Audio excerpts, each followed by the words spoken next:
Hello everyone, welcome to Study Shelter. दोस्तों, आज हम लोग ये टरिया का जो बिहार प्राथमिक शिक्षा का बुक आया हुआ था 15 सेटों का, उसका सेट नंबर 8 को हम लोग करने वाले हैं। इसके पहले 1 to 7 हम लोग सेट को कंप्लीट कर लिए। देखो, ये मायने नहीं रखता कि हम लोगों ने कितने सेट कंप्लीट किए, मायने ये रखता है कि हम लोगों ने उस सेट में कितने क्वेश्चन को अच्छे से डिटेलिंग करके किया है। ठीक है, जो भी आपको अभी तक सेट करवाया गया वो सारे सेट में जो है हर एक क्वेश्चन से रिलेटेड जो भी इंपॉर्टेंट फैक्ट हो सकते थे उन सारे फैक्ट को आपको बताया गया था। तो ये आपके लिए काफ़ी फायदेमंद है। हर एक सेट में एक क्वेश्चन जो है आपके 4 क्वेश्चन के बराबर था। ठीक है, तो ये आपके लिए काफ़ी फायदेमंद रहा होगा। देखते हैं आज के सेट नंबर 8 को। सेट नंबर 8 का जो पहला क्वेश्चन है वो ये पूछा हुआ है कि स्वदेशी आंदोलन के दौरान राजनीतिक स्वतंत्रता एक राष्ट्र का जीवन रक्त है का नारा किसने दिया था। तो देखो, इसका सही आंसर होगा अरविंद घोष। अरविंद घोष ने ये नारा दिया था कि राजनीतिक स्वतंत्रता जो है एक राष्ट्र का जीवन रक्त है। और इन्होंने ये नारा कब दिया था, तो स्वदेशी आंदोलन के टाइम में। और आपको मालूम होगा कि स्वदेशी आंदोलन जो है 1905 में जो बंगाल विभाजन होता है उसी के विरोध में जो आंदोलन होता है वो आपका स्वदेशी आंदोलन कहलाता है। अब देखो, यहाँ से क्वेश्चन 2-3 तरीके का बनता है स्वदेशी आंदोलन का। पहला तो आपको ये बनता है कि बंगाल विभाजन की घोषणा कब हुई थी। तो ये हुआ था आपका 20 जुलाई 1905 को घोषणा हुई थी, 20 जुलाई 1905 को।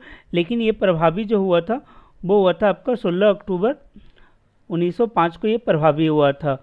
और चूँकि ये विभाजन होने वाला था और इसके विरोध में जो है लोगों ने एक टाउन हॉल में टाउन हॉल से कोलकाता का जो टाउन हॉल था वहाँ पे विरोध प्रदर्शन शुरू किया। और उन्होंने जो है 7 अगस्त 1905 से जो है अपना विरोध प्रतिक्रिया व्यक्त करना शुरू कर दिया था। तो मेनली आपको ये पूछा जाता है कि स्टार्ट कब हुआ, मतलब घोषणा कब हुआ था, तो 20 जुलाई को हुआ था। प्रभावी कब से हुआ, तो 16 अक्टूबर 1905 को हुआ। और ये भी जान लीजिए कि ये बंगाल विभाजन जो है वो रद्द कब हुआ था, तो ये आपका जो है 1911 ईस्वी में दिल्ली दरबार का आयोजन हुआ था, उसके बाद इसे रद्द कर दिया जाता है। ठीक है, देखते हैं अगले प्रश्न को। पूछा जा रहा है नील विद्रोह के संदर्भ में निम्नलिखित कथनों पर विचार करें। यह विद्रोह 1861 से 62 में बंगाल में हुआ था। तो देखो, बंगाल के क्षेत्र में तो हुआ था, लेकिन यह आपका 1861-62 में नहीं, बल्कि ये जो है आपका 1858 में हुआ था। मतलब 1857 के जस्ट बाद जो है आपको नील विद्रोह देखा जाता है। ठीक, और ये कहाँ पे हो रहा है, तो ये बंगाल में हो रहा है। और इसके मतलब नेतृत्वकर्ता कौन थे, तो एक तरफ तो आपके दिगंबर विश्वास और विष्णु विश्वास, ये 2 व्यक्ति जो है इसके नेतृत्व किया था। उसके बाद है कि आंदोलन की सफलता का एक प्रमुख कारण है कि हिंदू मुस्लिम किसानों के बीच पूर्ण एकता थी। तो देखो, ये आंदोलन जो है वो सफल माना जाता है क्योंकि इसमें जो है दोनों संप्रदाय के लोगों ने जो है एकजुट होकर पार्टिसिपेट किया था। तो आपका ऑप्शन नंबर जो है 2 और 3 दोनों करेक्ट है, तो सही हो जाएगा 2 का बी। देखते हैं अगले प्रश्न को। पूछा जा रहा है बिरसा मुंडा के गुरु कौन थे। तो याद रखिएगा, बिरसा मुंडा के जो गुरु थे वो आनंद पांडे थे।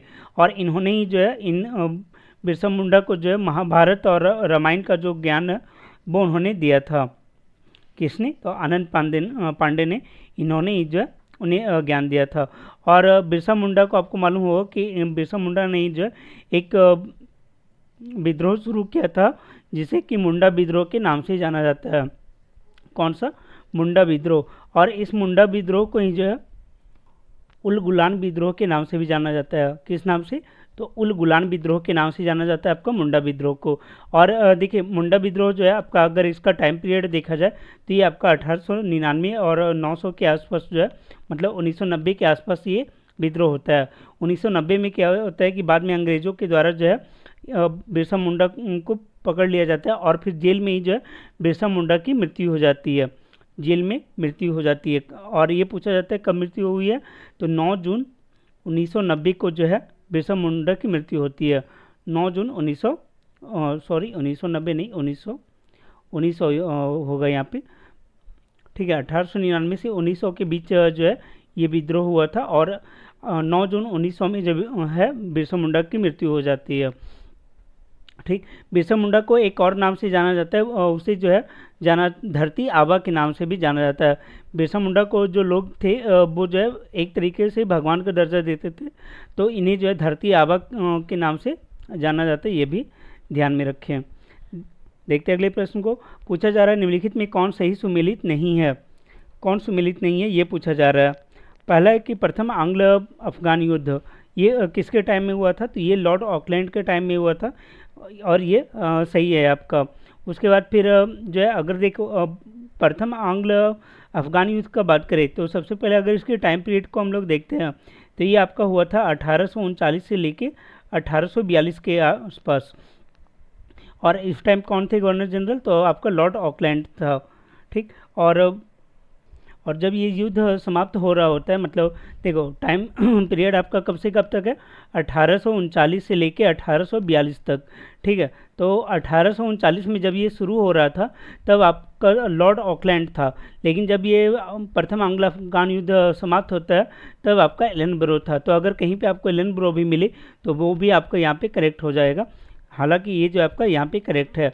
फिर पूछा जा रहा है प्रथम आंग्ल बर्मा युद्ध वो लॉर्ड एमहर्स्ट के टाइम में हुआ था, तो ये आपका सही है। जो प्रथम आंग्ल बर्मा युद्ध हुआ था वो आपका इसके टाइम में हुआ था। और इसका अगर टाइम पीरियड की बात करें तो ये आपका 1924 से 1926 के बीच में होता है। कौन सा, प्रथम आंग्ल बर्मा युद्ध 1924-26 में। और एक ये पूछा जाता है कि जो प्रथम आंग्ल बर्मा युद्ध था वो किस संधि के बाद जो है समाप्त हुआ था, तो याद रखिएगा यानडूब की संधि के तहत जो है प्रथम आंग्ल बर्मा युद्ध समाप्त होता है। यानडूब की संधि के तहत ये समाप्त होता है और ये कब होगा, तो आपका 1926 ईस्वी में ये होगा। फिर है कि तृतीय आंग्ल मराठा युद्ध किसके टाइम में हुआ था, लॉर्ड हार्डिंग प्रथम, तो ये गलत हो जाएगा, लॉर्ड हार्डिंग प्रथम नहीं था बल्कि लॉर्ड हेस्टिंग्स के टाइम में ये हुआ था। लॉर्ड हेस्टिंग्स के टाइम में आपका क्या हो रहा है, तृतीय आंग्ल मराठा युद्ध होता है। और तृतीय आंग्ल मराठा युद्ध में जो है वो कौन था मराठा के तरफ से, तो ये जो है आपका बाजीराव जो है पेशवा, वो जो है मराठा की ओर से पार्टिसिपेट करता। और ये बाजीराव जो है अंतिम पेशवा भी था, अंतिम पेशवा जो है वो बाजीराव था, उसी के टाइम में जो है ये तृतीय आंग्ल मराठा युद्ध होता है। और अगर इसके टाइम पीरियड की बात करें तो ये आपका कब से कब तक का होता है, तो 1817 से लेके 19 का जो टाइम पीरियड है 1819, उस बीच जो है तृतीय आंग्ल मराठा युद्ध होता है लॉर्ड हेस्टिंग्स के टाइम में। फिर पूछा जा रहा है अंग्रेजों द्वारा सिंध विजय लॉर्ड एलनब्रो के टाइम में हुआ था, तो ये आपका सही हो जाएगा, लॉर्ड एलनब्रो के टाइम में ही जो है वो आपका सिंध विजय हुआ है। और सिंध विजय का जो टाइम है वो आपका 1843 ईस्वी है। ठीक है, देखते हैं अगले प्रश्न को। तो यहाँ पे देखो, यहाँ पे करेक्ट आंसर हो जाएगा ऑप्शन नंबर सी जो है वो आपका हो जाएगा। तृतीय आंग्ल मराठा युद्ध हार्डिंग के टाइम में नहीं बल्कि हेस्टिंग्स के टाइम में हुआ था। आगे पूछा जा रहा है 1857 की क्रांति के समय भारत का गवर्नर जनरल कौन था, तो याद रखिएगा उस टाइम जो है कैनिंग आपका गवर्नर जनरल था और इसी के टाइम में आपका 1857 का विद्रोह होता है। फिर डलहौजी की बात करें तो ये जो है व्यापक सिद्धांत लाया था और इसका जो टाइम पीरियड होता है वो होता है 1844 से 48 का जो टाइम पीरियड है वो आपका इसका देखा जाता है डलहौजी का। 44 से 48 नहीं बल्कि 48 से 56। ठीक है, 1857 के एक साल पहले तक जो है वो आपका लॉर्ड डलहौजी होता है और उसके बाद फिर कैनिंग आता है। तो लॉर्ड डलहौजी का जो टाइम पीरियड क्या है 1848 से लेके 1856 का। लॉर्ड लिटन के टाइम में मालूम होगा कि बर्नाकुलर प्रेस एक्ट आया था, फिर जो है महारानी एलिजाबेथ को जो कैसरे हिंद की उपाधि दी गई थी, तो ये सारे काम लिटन के टाइम में हुआ था। लॉर्ड बेंटिंग के टाइम में क्या होता है, सती प्रथा समाप्त होता है। इसके अलावा जो है ठगी प्रथा कर्नल सुलीमान इसी के द्वारा नियुक्त किया गया था, तो ये दोनों जो है लॉर्ड विलियम बेंटिंग के टाइम में होता है। देखते हैं अगले प्रश्न को। पूछा जा रहा है स्वामी विवेकानंद ने शिकागो में आयोजित पार्लियामेंट ऑफ वर्ल्ड रिलीजियंस में किस वर्ष भाग लिया था, तो ये याद रखिएगा 1893 ईस्वी में जो है स्वामी विवेकानंद ने शिकागो में जो है पार्लियामेंट ऑफ वर्ल्ड रिलीजन्स में भाग लिया था। और ये शिकागो का जो इनका सम्मेलन था ये काफ़ी फेमस हुआ था। ठीक, तो याद रखिएगा 1893 ईस्वी में। देखो स्वामी विवेकानंद के द्वारा जो है और भी कुछ महत्वपूर्ण काम किए गए और जो कि पूछे जाते हैं, जैसे कि एक आपका जो है बेलूर मठ की स्थापना, बेलूर मठ की स्थापना जो है इन्होंने कब किया था, तो याद रखिएगा शिकागो सम्मेलन के पहले हुआ था 1887 में। ठीक है, शिकागो आपका 1893 में हो रहा है, उसके पहले ही बेलूर मठ हुआ था। लेकिन एक है आपका रामकृष्ण मिशन और उसकी शुरुआत जो है वो स्वामी विवेकानंद ने कब किया था, तो याद रखिएगा शिकागो के बाद इन्होंने किया था और ये किया था 1897 ईस्वी में 97 में। और ये दोनों जो है आपका पूछा जाता है कि रामकृष्ण मिशन की स्थापना कब हुई, तो 1897। बेलूर मठ कब बना, तो 1887। और ये तो आपको मालूम ही होगा कि स्वामी विवेकानंद के जन्मदिन को जो है हम लोग राष्ट्रीय युवा दिवस के रूप में मनाते हैं 12 जनवरी को। आगे अल हिलाल अखबार का प्रकाशन किसने शुरू किया था।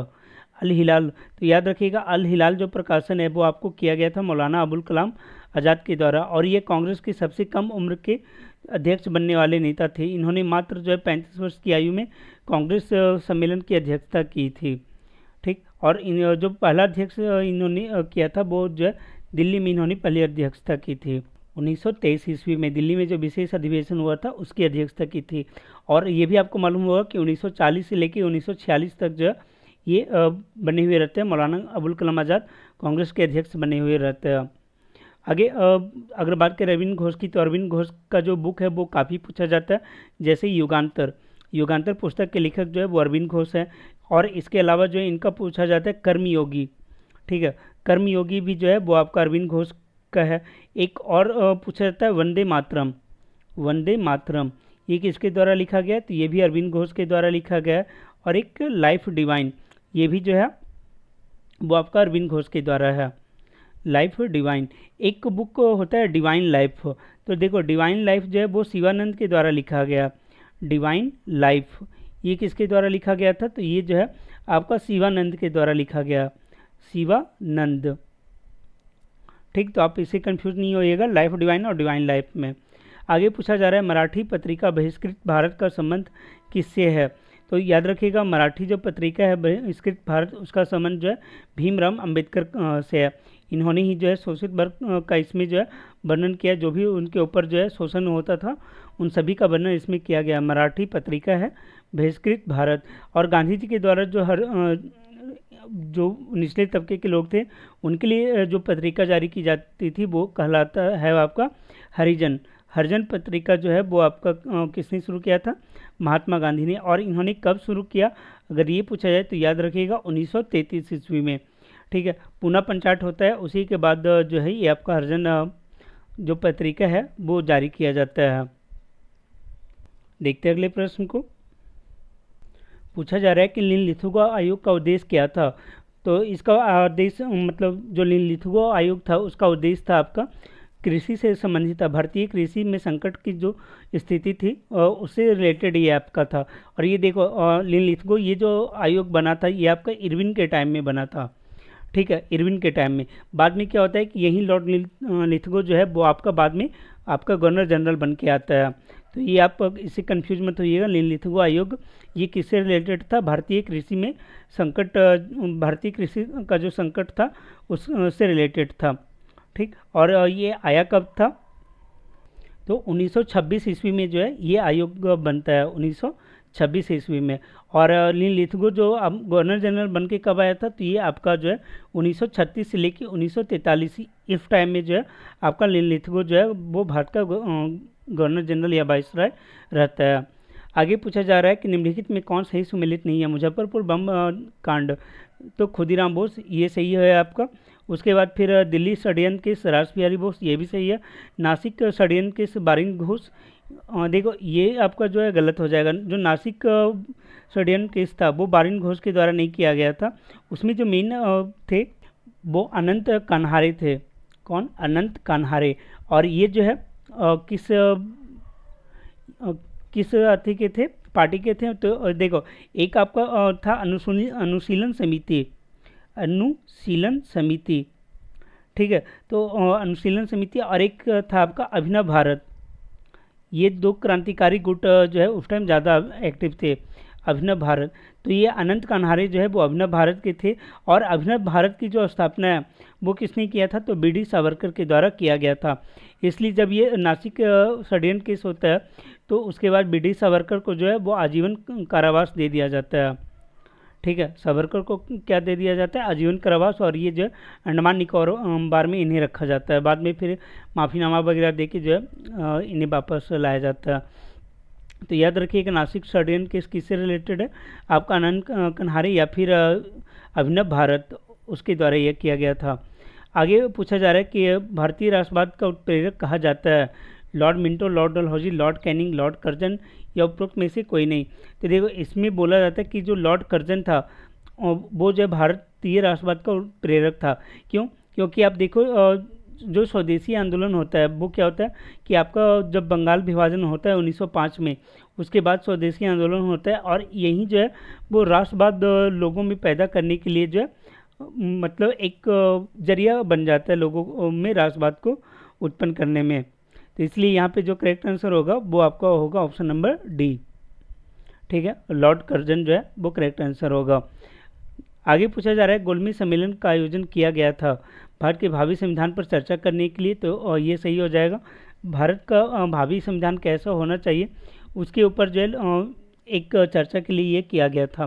फिर भारत के लिए डोमिनियन स्टेट के क्रियान्वयन पर चर्चा करने के लिए वो बाद में था कि हाँ एक डोमिनियन स्टेट का दर्जा वगैरह हम लोग देंगे, लेकिन ये जो इसमें नहीं कहा गया था, ये फिर आपका आता है एक क्रिप्स मिशन वगैरह, उसमें बोला जाता है कि हम जो भारत को डोमिनियन स्टेट देंगे। ठीक, तो यहाँ पे जो करेक्ट आंसर होगा वो होगा ऑप्शन नंबर 1। तो यहाँ हो जाएगा 12 का सी हो जाएगा, 1 और 3।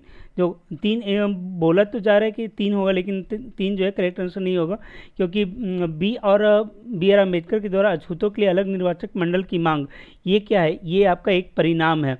ठीक है, ये परिणाम है किसका? तो गोलमेज सम्मेलन का। जबकि पूछा जा रहा है कि आयोजन किया गया था, क्यों किया गया था, तो उसका जो सही रीजन है वो आपका हो जाएगा ऑप्शन नंबर ए, यहाँ पे ज़्यादा सुटेबल है, तो ए आपका करेक्ट आंसर होगा। आगे भारत में गांधी जी द्वारा स्थापित पहला आश्रम कौन सा था? तो याद रखिएगा जो कोचराब आश्रम अहमदाबाद के पास है, ये गांधी जी के द्वारा स्थापित पहला आश्रम था। और इसी में जो है जब गांधी जी अफ्रीका से आए थे तो इसी में वो अपना आवास बनाए थे। तो याद रखिए कोचराब आश्रम अहमदाबाद में। फिर बाद में होता है कि आपका 1916 के आसपास जो है 1917 से लेकर 30 तक गांधी जी जो है वो साबरमती आश्रम में रहते हैं और यहीं से फिर दांडी मार्च का शुरुआत करते हैं। लेकिन इसका जो सही आंसर होगा पहला आश्रम जो है गांधी जी के द्वारा वो कोचराब आश्रम था अहमदाबाद के पास। आगे है जलियांवाला बाग संहार के विरोध में निम्नलिखित में से किसने वायसराय की कार्यकारिणी परिषद की सदस्यता से इस्तीफा दे दिया था? तो याद रखिएगा किन्होंने दिया था, तो इसका सही आंसर हो जाएगा आपका एस नायर।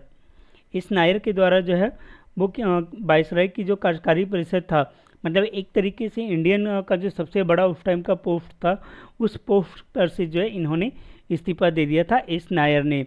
ठीक, वैसे ही आपको मालूम होगा कि टैगोर ने जो है कौन सी उपाधि वापस की थी, तो उन्होंने जो है सर की उपाधि अपना वापस कर दिया था।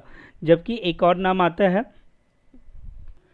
जमनालाल बजाज ने जो है, एक और नाम आता है जमनालाल बजाज का। जमनालाल बजाज ने क्या किया था कि उन्होंने जो है राय बहादुर की जो उपाधि थी वो वापस कर दिया था।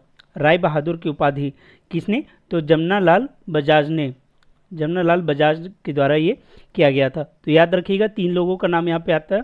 एक टैगोर के द्वारा जिन्होंने जो है सर की उपाधि वापस की थी जलियांवाला बाग के बाद, और दूसरा जो है यहाँ पे दिया हुआ है एस नायर के बारे में कि एस नायर ने जो है वायसराय की कार्यकारिणी परिषद से इस्तीफा दिया था। और तीसरा जो है जमनालाल बजाज जो कि राय बहादुर की उपाधि वो वापस करते हैं। और आपको मालूम ही होगा जलियांवाला बाग हत्याकांड कब हुआ था? तो ये आपका 13 अप्रैल 1919 को हुआ था। ठीक, तो ये भी याद रखें। देखते हैं अगले प्रश्न को। पूछा जा रहा है कामागाटा मारू घटना कब हुई थी? तो ये घटना जो है आपका सितंबर 1914 में होता है। एक्चुअल में क्या है कि कामागाटा मारू जो है एक जहाज के द्वारा जो है लगभग 350 पंजाबी और जो मुसलमान थे वो क्या होता है कि एक जहाज़ के थ्रू कनाडा जाते हैं, लेकिन उन्हें कनाडा में जो है वो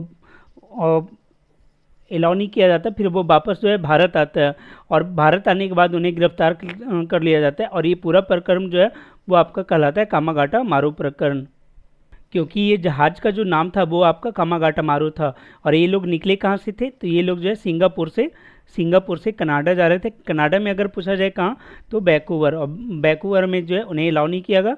फिर वो जो है वापस भारत आते हैं। और ये घटना जो है कब होती है? आपका सितंबर 1914 में घटित होती है।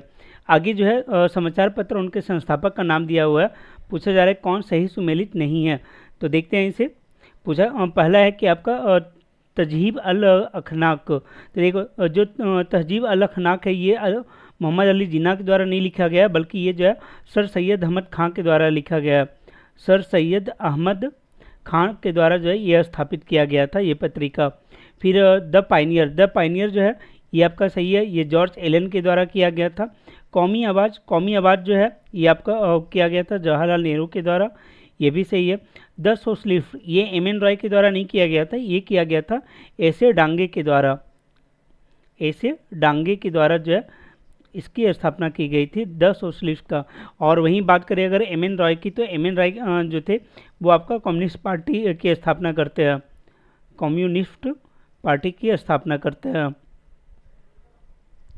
आगे पूछा जा रहा है भारत की संविधान सभा किसके द्वारा गठित की गई थी।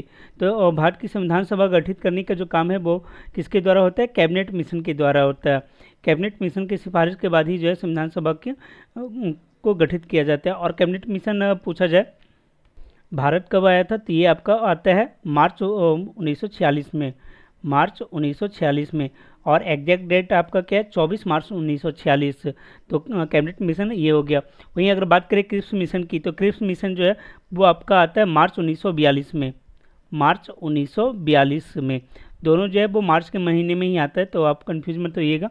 जो क्रिप्स है वो पहले आएगा 1942 में आएगा, और जो कैबिनेट है वो बाद में आएगा, क्योंकि इसे जो है संविधान सभा का गठन करना था।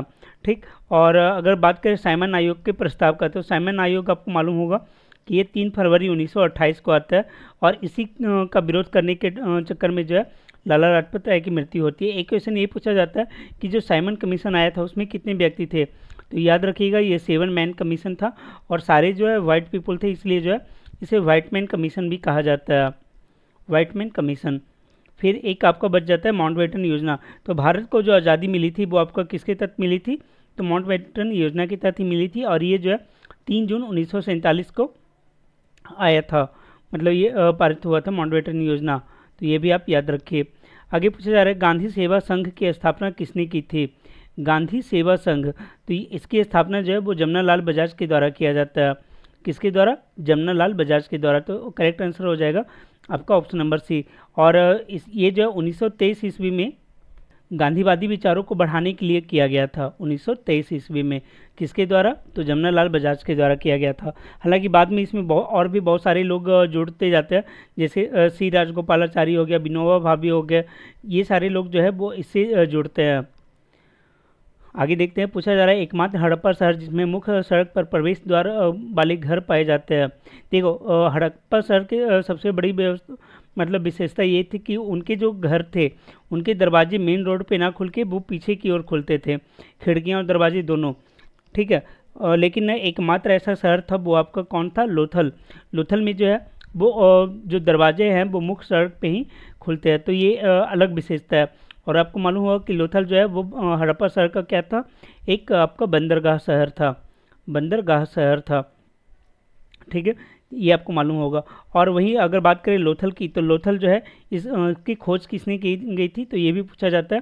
तो याद रखिएगा इसकी खोज जो है वो रंगनाथ राव के द्वारा की गई थी, रंगनाथ राव। और किस नदी के किनारे आपका लोथल है, तो ये जो है भोगवा नदी के किनारे है, भोगवा नदी के किनारे जो है लोथल स्थित था। ठीक, आगे देखते हैं कालीबंगा। कालीबंगा क्या है, कालीबंगा जो है वो जाना जाता है तांबे की चूड़ियों के कारण। यहाँ पे क्या है, तांबे की चूड़ी के प्रमाण जो है वो मिले हैं कालीबंगा में।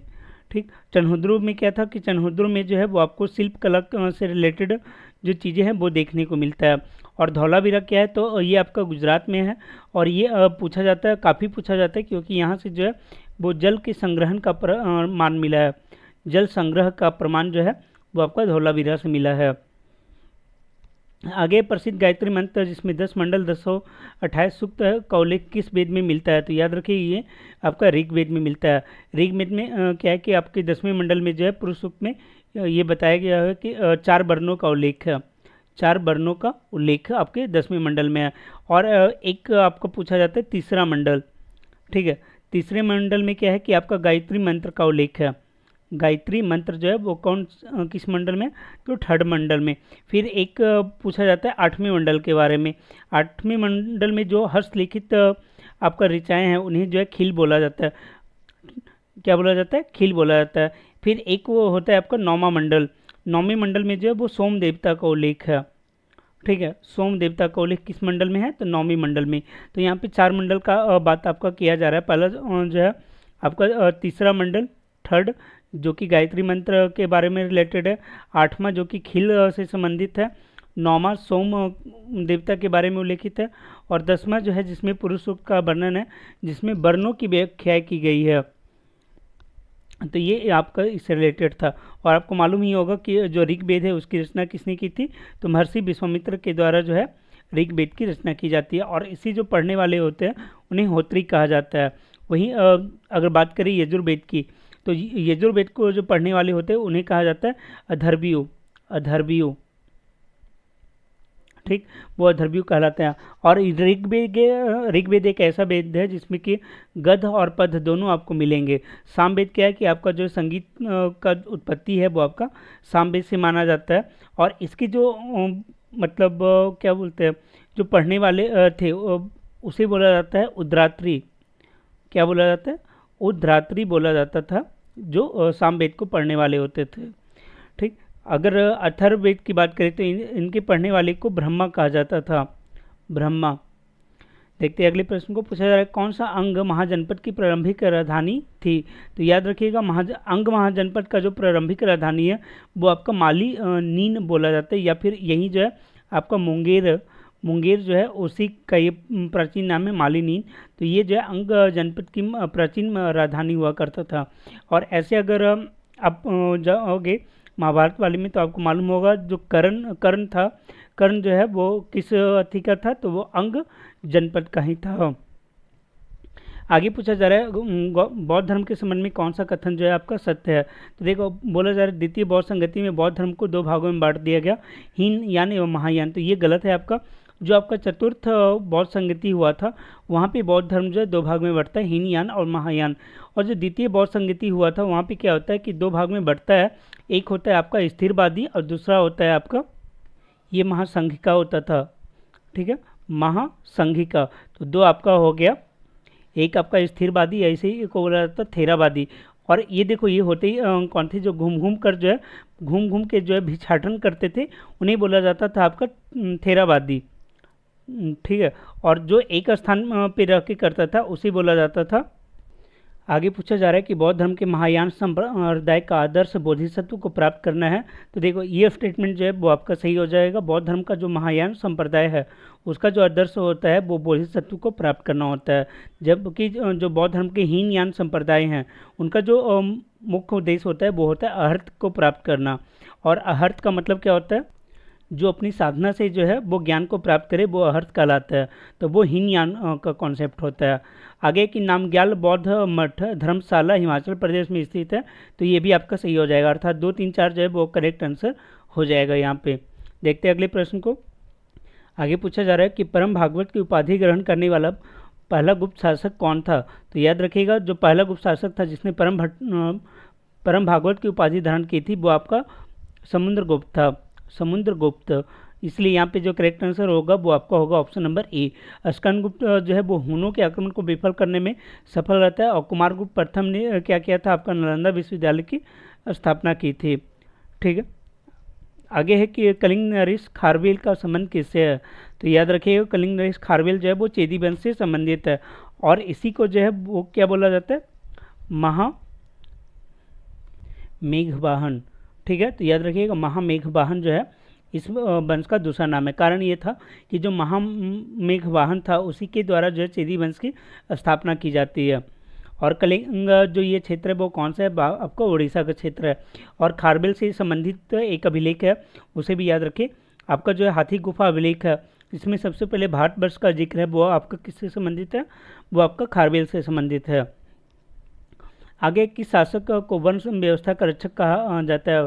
उसमें शुंग, वासुदेव, गौतमीपुत्र, सतकर्णी उपरोक्त में से कोई नहीं या एक से अधिक। तो याद रखिएगा गौतमीपुत्र सतकर्णी को जो है वो वर्ण व्यवस्था का रक्षक कहा जाता है। और देखिए जो गौतमीपुत्र सतकर्णी था वो ब्राह्मणवाद का संरक्षक था। ब्राह्मणवाद का संरक्षक माना जाता है इसे, ब्राह्मणवाद का संरक्षक माना जाता है किसी, गौतमीपुत्र सतकर्णी को। और ये सातवाहनों का जो है वो तीसरा राजा था। और इसी के टाइम में जो है वो पहली बार सातवाहनों का जो है वो साम्राज्य विस्तार होता है। किसके टाइम में? गौतमीपुत्र सातकर्णी के टाइम में। और इसने क्या किया था? इसने जो है वो दक्षिण भारत को भी जीता था। और इसलिए ये जो अपना नाम रखता है, वो एक उपाधि रखता है दक्षिणापथ के भगवान। दक्षिणापथ के भगवान जो है ये अपना एक नाम रख लेता है, क्योंकि इसने दक्षिण भारत पे भी जो है वो विजय प्राप्त किया था कुछ राज्यों पे। देखते हैं आगे। पूछा जा रहा है किस चोल शासक ने बंगाल की खाड़ी को चोल झील में बदल दिया था? राजेंद्र प्रथम, राजेंद्र द्वितीय, राजेंद्र तृतीय, विजयालय या उपरोक्त में से कोई नहीं। तो देखो इसका सही आंसर हो जाएगा आपका राजेंद्र प्रथम। राजेंद्र प्रथम, तो राजेंद्र प्रथम यहाँ है नहीं, तो सही आंसर होगा आपका ऑप्शन नंबर ए। राजेंद्र प्रथम के द्वारा जो है बंगाल की खाड़ी को बोला जाता है कि उसने जो है चोल झील के रूप में इसे परिणित कर दिया था। और राजेंद्र प्रथम के द्वारा ही क्या होता है कि श्रीलंका पे जो है पहली बार अब विजय प्राप्त किया। श्रीलंका का जो उत्तरी क्षेत्र था वहाँ पे राजेंद्र प्रथम ने जो है वो आक्रमण करके अपने साम्राज्य में मिला लिया था। और उसे ठीक है, तो ये चीज़ पूछा भी जाता है कि किसने जो है श्रीलंका पे विजय प्राप्त किया था। यहाँ पे भी दो तरीके का प्रश्न पूछा जाता है। एक होता है कि किसने जो है अब सबसे पहले श्रीलंका पे विजय प्राप्त किया। तो देखो श्रीलंका पे सबसे पहले जो उत्तरी क्षेत्र था उसे जो विजय करने का काम जो है वो आपका करता है राजराज प्रथम। लेकिन पूरी तरीके से श्रीलंका को पूर्णतः विजय प्राप्त करने का जो काम है वो आपका राजेंद्र प्रथम के द्वारा किया जाता है। तो इन दोनों में आप अंतर को समझ लें। आगे है कि अहिंसा, सत्य, अस्थेय, अपरिग्रह निम्न में से किस जैन तीर्थंकर की शिक्षा है? तो इसका सही आंसर हो जाएगा आपका पार्श्वनाथ। पार्श्वनाथ के द्वारा अहिंसा, सत्य, अस्थेय, अपरिग्रह ये चार चीज़ें दी गई थी। बाद में क्या होता है कि महावीर के द्वारा जो है इसमें पांचवा तत्व ऐड किया जाता है ब्रह्मचर्य को। ब्रह्मचर्य को बाद में जो है वो किसके द्वारा ऐड किया जाता है? तो आपका महावीर के द्वारा ऐड किया जाता है और ये पांचवा तत्व हो जाता है जैन धर्म का। आगे कि निम्नलिखित में कौन सा कार्य बलवन से संबंधित नहीं है? उसने रक्त और लौह की नीति अपनाई थी, ये सही है। उसने नौरोज प्रथा को बंद करवाया। तो देखो नौरोज प्रथा जो है वो क्या था कि एक फारसी त्यौहार था, और उस फारसी त्यौहार को जो है वो मनाने का जो शुरुआत है वो बलवन के टाइम में होता है। तो ये आपका गलत हो जाएगा। और तो करेक्ट आंसर भी आपका यही है, ऑप्शन नंबर बी। वो बंद कराने का नहीं बल्कि प्रारंभ करने का काम किया था बलवन के द्वारा। फिर इसने सीधा एवं पैबोस प्रथा चलाई, ये भी सही है।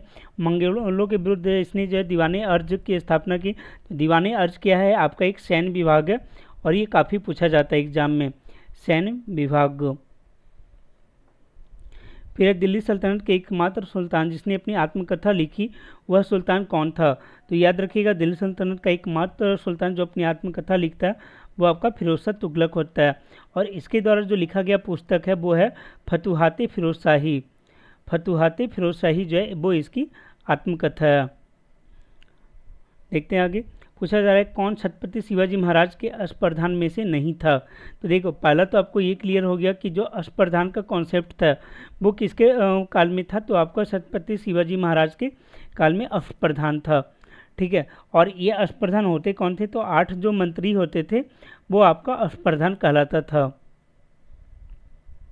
ठीक है, और तो इसमें कौन कौन से अधिकारी होते थे? तो देखिए पंत प्रधान ये होता था, और इसी को बोला जाता था पेशवा। पंत प्रधान को ही आपका पेशवा बोला जाता था। फिर सचिव भी ये पद भी होता था, अमात्य भी होता था, मुहर्सिब जो है ये पद नहीं होता था। ठीक है, मुहर्सिब नहीं होता था। इसके अलावा आपको मिलेगा चिटनीस होता था, सरे नौबत या सेनापति जिसे बोलते हैं वो होता था, पंडित राव के नाम से भी एक अधिकारी होता था। फिर बाकिया नबीस, सुमंत, न्यायाधीश, ये सारे जो है वो आपका देखने को मिलता है अष्टप्रधान में। आगे जाप्ती प्रणाली का संबंध किससे है? कौन सा प्रणाली? जाप्ती प्रणाली। ठीक है, तो जाप्ती प्रणाली क्या था? ये आपका राजस्व प्रशासन का प्रकार था, और ये किस में देखने को मिलता है? तो ये आपका मुगल काल में देखने को मिलता है जाप्ती प्रणाली। ठीक है, और ये अकबर के टाइम में आपका अपनाया गया था। ठीक है, तो याद रखिएगा जो जाप्ती प्रणाली है वो आपका कब अपनाया गया था? तो अकबर के टाइम में अपनाया गया था। देखते हैं अगले प्रश्न को। पूछा जा रहा है कि मेहरगढ़, ऑप्शन नंबर 32 पहले देख रहे हैं। पूछा जा रहा है भारतीय उपमहाद्वीप में कृषि को सबसे प्राचीन प्रमाण कहाँ से मिला है? भारतीय उपमहाद्वीप में जो कृषि का सबसे प्राचीन प्रमाण हम लोग को मिलता है लुहार देव से। ठीक है, लुहार देव से जो है सबसे प्राचीन प्रमाण देखने को मिलता है। अगर बात करें कोल्डिवा की, तो देखो कोल्डिवा से भी जो है वो चावल का प्रमाण मिला है, और पहले माना जाता था कि सबसे प्राचीन जो है यही है, लेकिन हाल के कुछ रिसर्च हुए उसके आधार पर लोहरा देव को माना जाता है। मेहरगढ़ से क्या है कि यहाँ से आपको जो है गेहूँ के प्रमाण मिले हैं। ठीक है, देखते अगले प्रश्न को। पूछा जा रहा है सम्राट अशोक ने राष्ट्रीय भाषा एवं लिपि के रूप में निम्नलिखित में से किसका प्रयोग किया? तो इसका सही आंसर आपका हो जाएगा पाली भाषा का और ब्राह्मी लिपि का। ऑप्शन नंबर ए जो है आपका करेक्ट आंसर हो जाएगा। सम्राट अशोक के द्वारा राष्ट्रीय भाषा के रूप में किसका? पाली भाषा का, और लिपि के रूप में ब्राह्मी लिपि का उपयोग किया गया था। वहीं अगर अशोक के आप शिलालेख को देखो तो वहाँ पे आपको 4 लैंग्वेज मिल जाएंगे। एक तो आपका पाली हो गया, इसके अलावा आपको खरोष्ठी दिख जाएगा। ठीक है, खरोष्ठी लिपि दिखेगा, फिर अरमाइक लिपि आप दिखेगा, अरमाइक, खरोष्ठी, अरमाइक, साथ ही आपको ब्राह्मी लिपि हो गया, खरोष्ठी हो गया, अरमाइक हो गया, फिर एक आपको जो ग्रीक लिपि भी जो है उसका भी प्रमाण मिलता है आपके अशोक के अभिलेख से।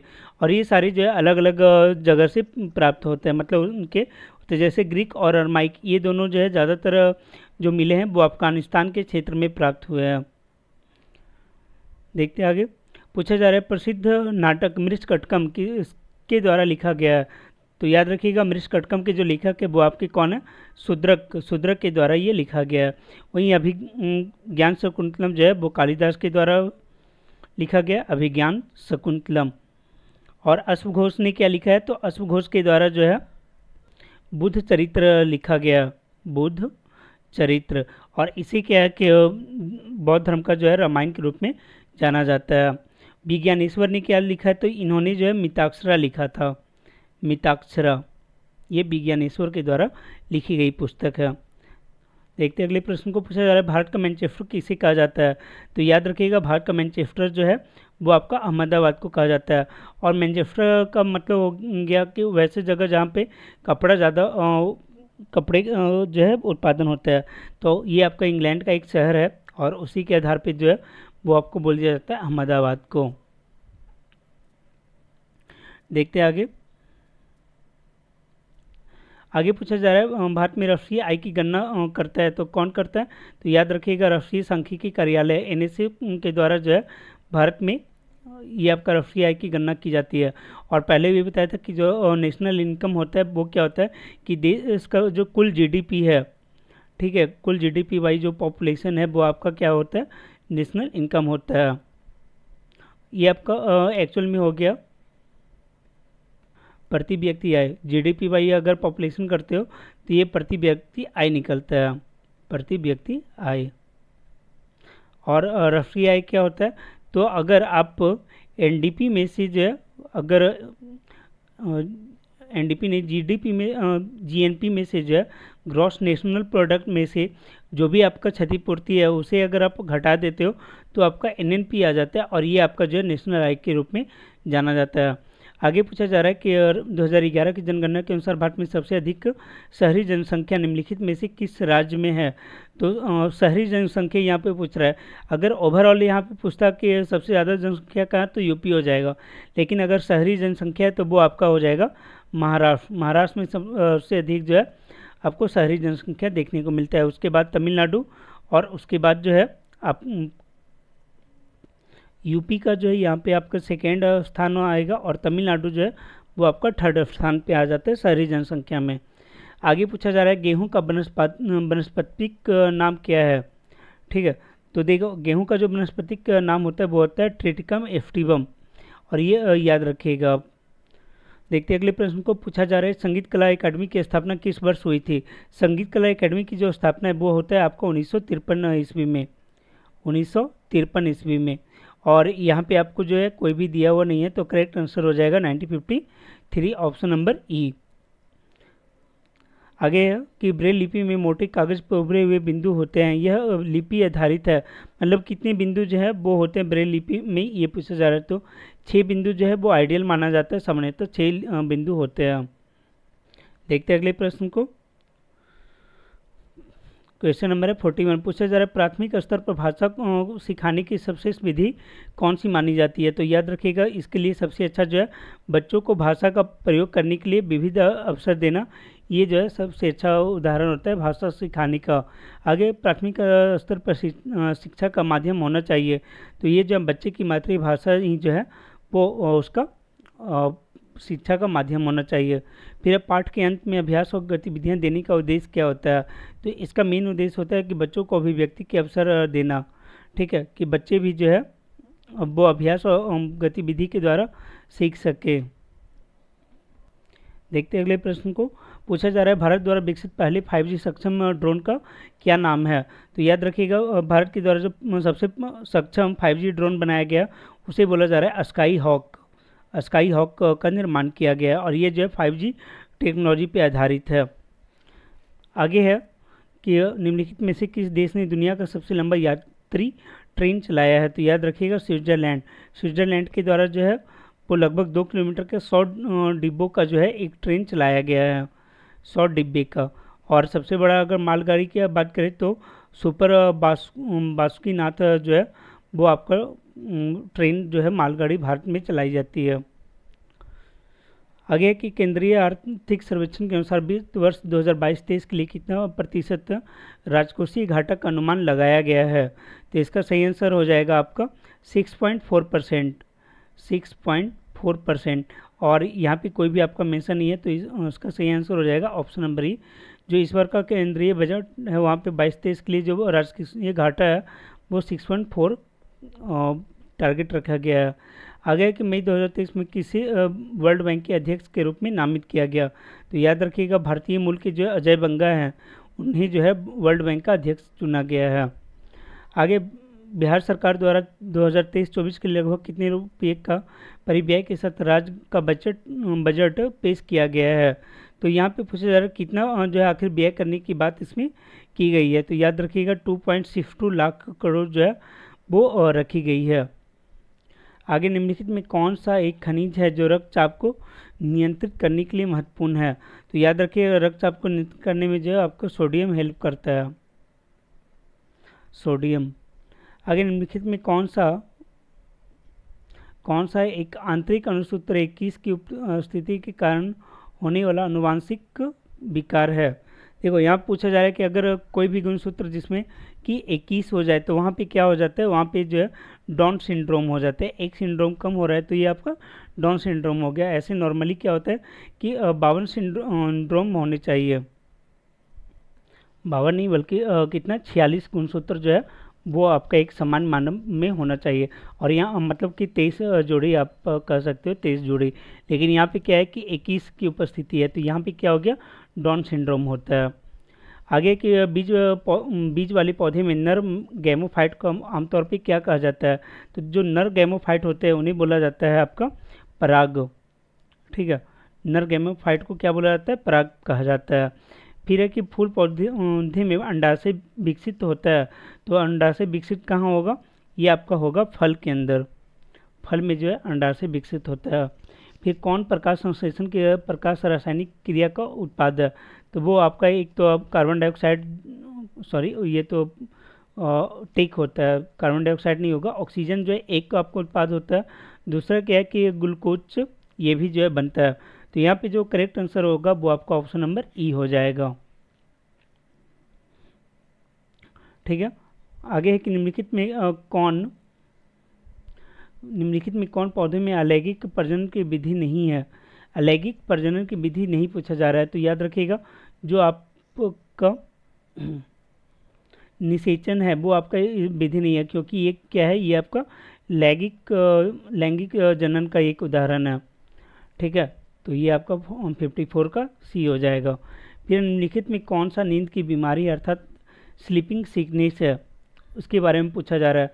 तो याद रखिएगा जो आपका ऑप्शन नंबर ई जो है वो करेक्ट हो जाएगा, क्योंकि इसमें होता क्या है कि बुखार भी लक्षण में होता है और खुजली भी होता है। तो एक से अधिक यहाँ पे ऑप्शन देखने को मिल रहा है। अगर बात करें नींद की बीमारी की अर्थात स्लीपिंग सिकनेस की, तो ये फैलता किसके कारण है, तो एक जो है आपका सीसी मक्खी है। ठीक, तो सीसी मक्खी जो है ये इस रोग को बढ़ावा देने का काम करता है। वो क्या करता है कि एक आपका जो है ट्रिप्नोसोमा, ठीक है, ट्रिप्निसोमा नामक एक प्रोटोजोआ है, उसे वो जो है कैरी करता है और फिर बीमारी फैलाने का काम करता है। आगे निम्नलिखित में किसकी वेदन क्षमता एवं आयनन क्षमता अधिक होती है? आयतन नहीं, आयनन पूछा गया है। देखो यहाँ पे सही आंसर हो जाएगा आपका जो गामा किरण है, जो गामा किरण है उसकी वेदन क्षमता सबसे अधिक होती है। और आयनन क्षमता की अगर बात करें तो वो आपका अल्फा को होता है, अल्फा का, अर्थात ऑप्शन नंबर सी जो है वो करेक्ट आंसर हो जाएगा। आगे है कि जरा दृष्टि दोष को दूर करने हेतु किस लेंस का प्रयोग किया जाता है? जरा दृष्टि दोष का, तो ये आपका हो जाएगा option number C bifocal lens. Bifocal lens के द्वारा जो है जरा दृष्टि दोष का उपाय किया जाता है बाइफोकल लेंस के द्वारा। फिर प्रकाश वर्ष किसकी इकाई है? तो याद रखिएगा प्रकाश वर्ष जो है वो आपका दूरी का इकाई है। आगे आधुनिक आवर्त सारणी में वर्ग और आवर्त की संख्या क्रमशः कितनी होती है? तो वर्ग और आवर्त की जो संख्या है वो आपका 18 और 7 होते हैं। 18 वर्ग और 7 जो है वो आवर्त होते हैं। देखते हैं अगले प्रश्न को। पूछा जा रहा है आपको अशुद्धियों की उपस्थिति किसी पदार्थ के गलनांक को कैसे प्रभावित करता है? मतलब अगर कोई भी पदार्थ है उसमें अगर अशुद्धि मिलाई जाए तो क्या परिणाम होगा? तो देखो अशुद्धि मिलाने के बाद क्या है कि अशुद्धियों की उपस्थिति के कारण जो गलनांक है वो घट जाता है। ये इसका जो है सबसे बड़ा एक इम्पैक्ट देखा जाता है। वहीं इसका परिणाम ये होता है कि अगर शुद्ध पदार्थ में इसकी बात करें तो उसमें जो अशुद्धियों की मात्रा होती है वो आपका जो उसमें उसका जो गलनांक होता है वो आपका जो अशुद्ध जल है उससे थोड़ा अधिक होता है। ठीक है, मतलब सिंपल ये है कि अशुद्धियों की उपस्थिति में जो है वो आपका गलनांक घटता है। अभी ये आप याद रखें। आगे निकट दृष्टि दोष को दूर करने के लिए किस प्रकार के लेंस की आवश्यकता होती है? तो देखो इसका सही आंसर हो जाएगा आपका अवतल लेंस। अवतल लेंस का यूज किया जाता है निकट दृष्टि दोष को दूर करने के लिए। आगे किस उपकरण उस उपकरण का क्या नाम है जो ध्वनि तरंगों को विद्युत संकेत में बदलने का काम करता है? क्या चीज़ को? ध्वनि तरंग को विद्युत संकेत में। तो ये देखो आपका क्या हो जाएगा, जो हम लोग यूज करते हैं स्पीकर। क्या होता है स्पीकर? क्या है कि आपका जो है जो विद्युत संकेत है उसको आपको ध्वनि संकेत में करता है। तो ये तो आपका होगा नहीं।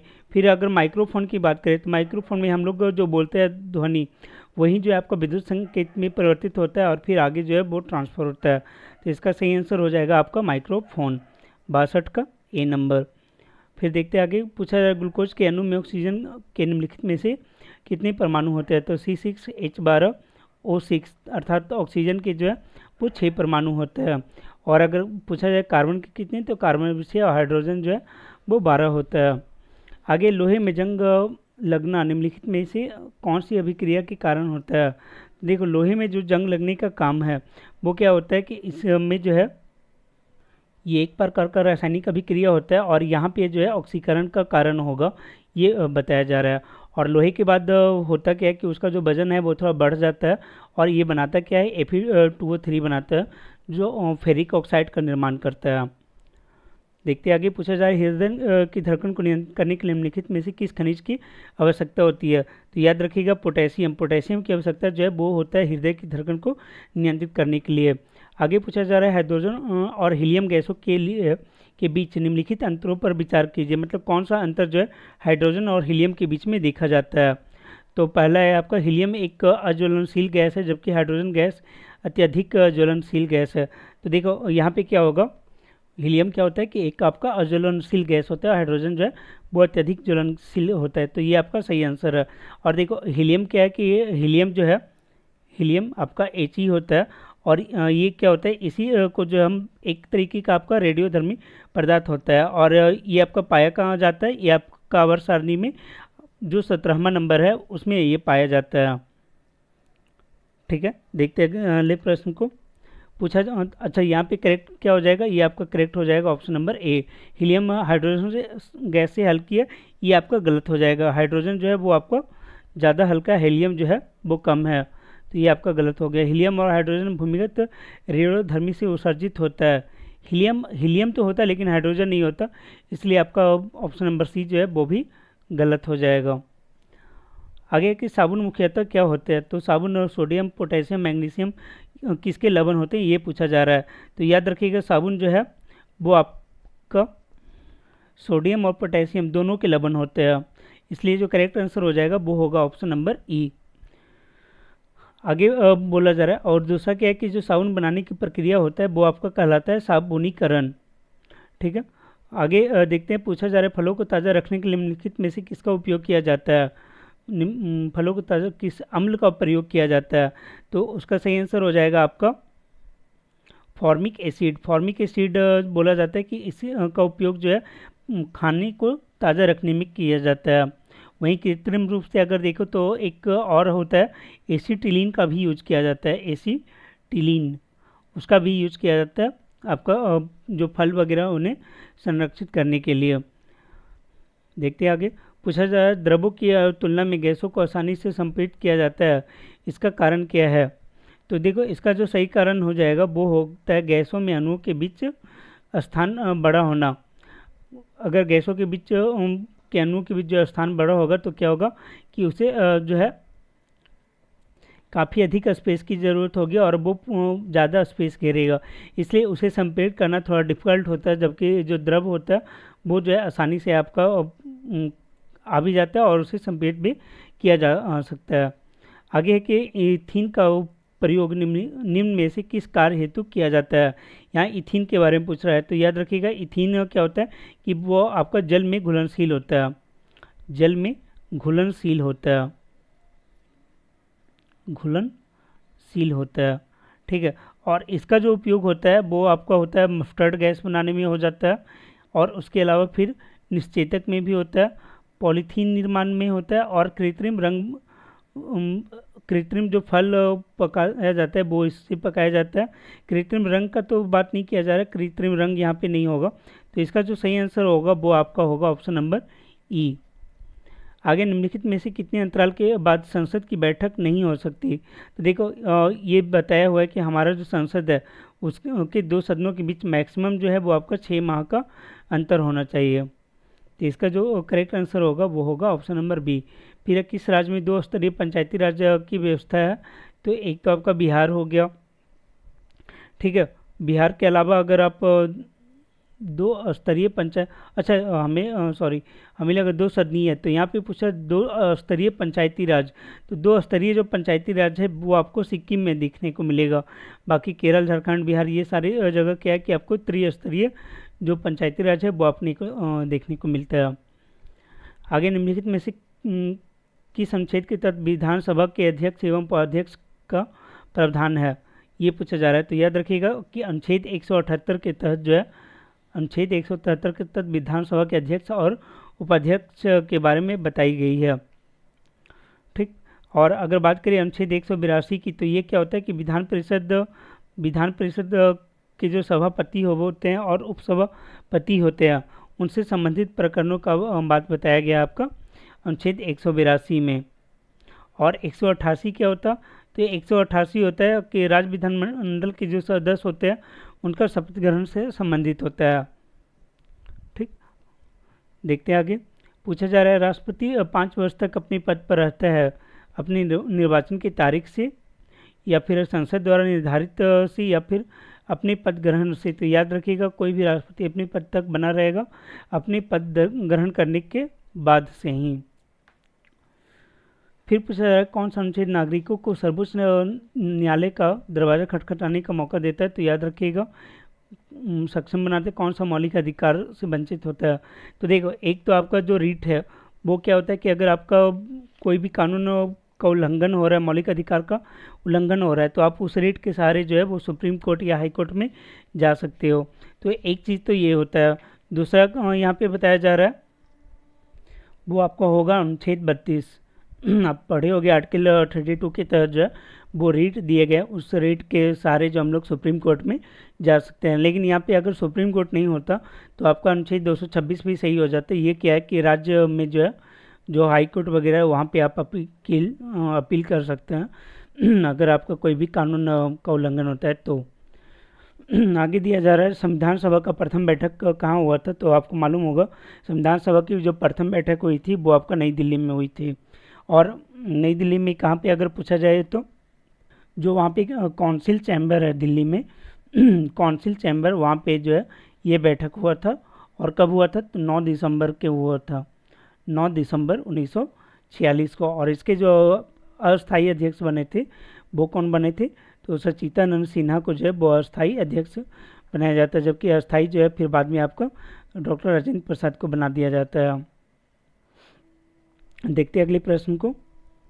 पूछा जा रहा है भारत के राष्ट्रपति के निर्वाचक मंडल में का तो भाग है लेकिन महाभियोग अधिकरण का भाग नहीं है। तो देखो, निर्वाचक मंडल में क्या होता है कि राज्यसभा, लोकसभा, राज्य की विधान सभा और राज्य की जो विधानसभा, विधान परिषद, ये सभी जो है पार्टिसिपेट करते हैं। लेकिन जब उसे हटाने की बात आती है तो वहाँ पे जो है उसमें सिर्फ आपका राज्यसभा और लोकसभा पार्टिसिपेट करता है।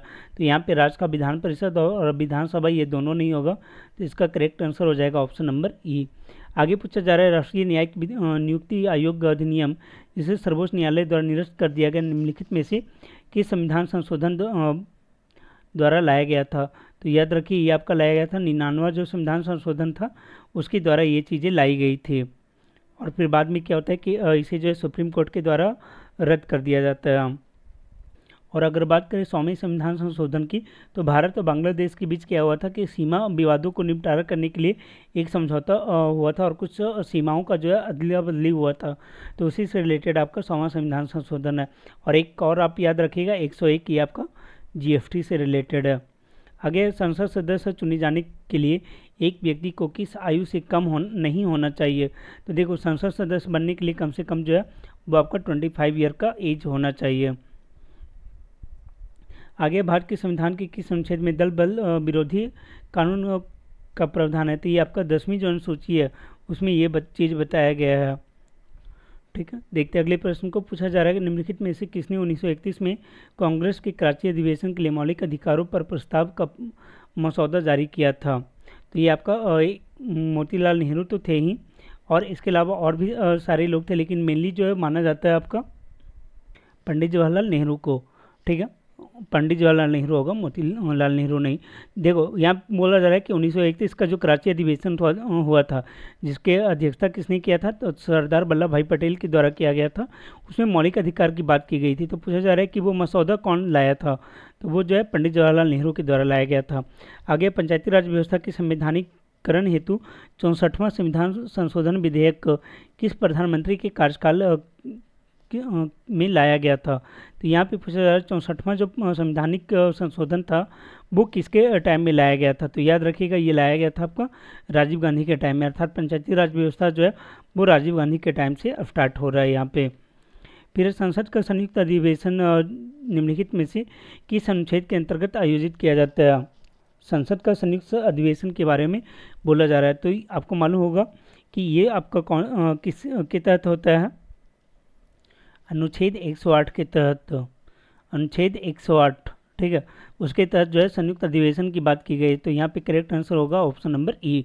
फिर पूछा जा रहा है किस अर्थशास्त्री ने भारत में सबसे पहले वैज्ञानिक दृष्टि से राष्ट्रीय आय की गणना की थी? उसके बारे में पूछा जा रहा है। तो देखो, सबसे पहले अगर बात किया जाए तो वो किए थे BK राव ने, BKRV राव के द्वारा जो है सबसे पहले वैज्ञानिक दृष्टिकोण से इसका किया जाता है। ठीक है, देखते हैं अगले प्रश्न को। पूछा जा रहा है मत्स्य एवं खनन किस क्षेत्र के अंतर्गत आता है? तो देखो, मत्स्य और खनन जो है ये आपका आ जाएगा प्राथमिक क्षेत्र के अंतर्गत, प्राथमिक क्षेत्र। फिर भारत में किस उद्योग में सर्वाधिक लोग जुटे हुए हैं? तो वो होगा आपका कपास उद्योग। कपास उद्योग में सबसे ज़्यादा लोग जुड़े हुए हैं। कपास या फिर आप बोलो कपड़ा उद्योग में सबसे ज़्यादा लोग जुड़े हुए हैं। फिर भारत के विदेशी व्यापार से संबंधित आंकड़े किसके द्वारा जारी किए जाते हैं? तो ये आप याद रखिएगा, ये जारी किया जाता है RBI के द्वारा, रिजर्व बैंक के द्वारा जो है वो व्यापार से संबंधित आंकड़े जारी किए जाते हैं। फिर किस पंचवर्षीय योजना में भारत ने मिश्रित अर्थव्यवस्था को चुना था? देखो, पहले भी हम लोगों ने बात किया था कि भारत जो है वो आपका मिश्रित अर्थव्यवस्था का पालन करता है, ना ही पूंजीवादी का ना ही साम्यवादी का। तो ये आपका क्या हो जाएगा? दूसरा पंचवर्षीय जो योजना था उसमें मिश्रित अर्थव्यवस्था को चुना गया था। फिर कौन सा भूपटल पर सर्वाधिक मात्रा में पाया जाता है? तो याद रखिएगा सर्वाधिक मात्रा में आपको पाए जाने वाला जो है वो होता है एल्युमिनियम। एल्युमिनियम जो है सर्वाधिक मात्रा में पाया जाता है। और ऐसे अगर बात करूँ तो सर्वाधिक मात्रा में आपका कौन सा पाया जाता है, तो ऑक्सीजन पाया जाता है। उसके बाद आपका सिलिकॉन, एल्युमिनियम, ये सारी चीज़ें पाई जाती है। ऑक्सीजन, सिलिकॉन, एल्युमिनियम, ठीक है, ये चीज़ें होता है। फिर टाइटन निम्नलिखित में से किस ग्रह का सबसे बड़ा जो है उपग्रह है, तो ये आपका किसका है, शनि ग्रह का जो है सबसे बड़ा उपग्रह आपका टाइटन है। पंजाब में भूमि निम्नीकरण का निम्नलिखित में से कौन सा मुख्य कारण है, तो देखो भूमि निम्नीकरण का सर्वाधिक कारण यहाँ माना जाता है अधिक सिंचाई। जो हरित क्रांति आया था उसके टाइम से जो है यहाँ पे एक्सेसिव आपका इरिगेशन हुआ है, जिसके कारण जो है वहाँ की भूमि जो है निम्नीकृत हो गई या कम उपजाऊ हो गया।